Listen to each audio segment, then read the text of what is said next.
पुढची बातमी बघूयात। नाशिकमध्ये ठाकरेंच्या शिवसेनेला एक मोठा धक्का बसलाय। पक्षाचे माजी महानगरप्रमुख विलास शिंदे हे आज शिंदेंच्या शिवसेनेमध्ये पक्षप्रवेश करतील।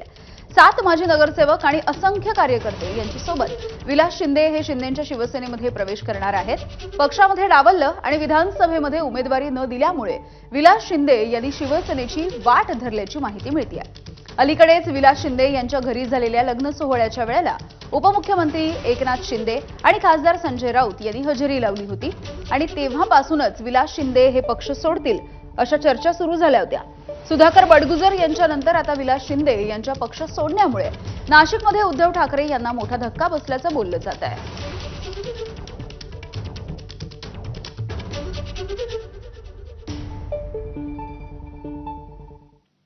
दरम्यान पक्षप्रवेशाच्या आधी विलास शिंदे यांच्यासोबत बातचीत केली आहे आमच्या प्रतिनिधींनी।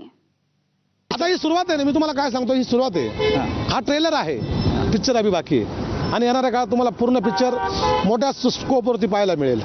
आणि या नाशिक जिल्ह्यावरती हा शिवसेनेचा बालेकिल्ला आहे। मग महानगरपालिका असू द्या, जिल्हा परिषद असू द्या, पंचायत समिती असू द्या, त्या ठिकाणी खासदारकी असू द्या, आमदारकी असू द्या, तुम्हाला हे शिवसेना आणि महायुतीचाच या ठिकाणी झेंडा फडकलेला दिसेल। दरम्यान विलास शिंदे यांच्या पक्षप्रवेशावर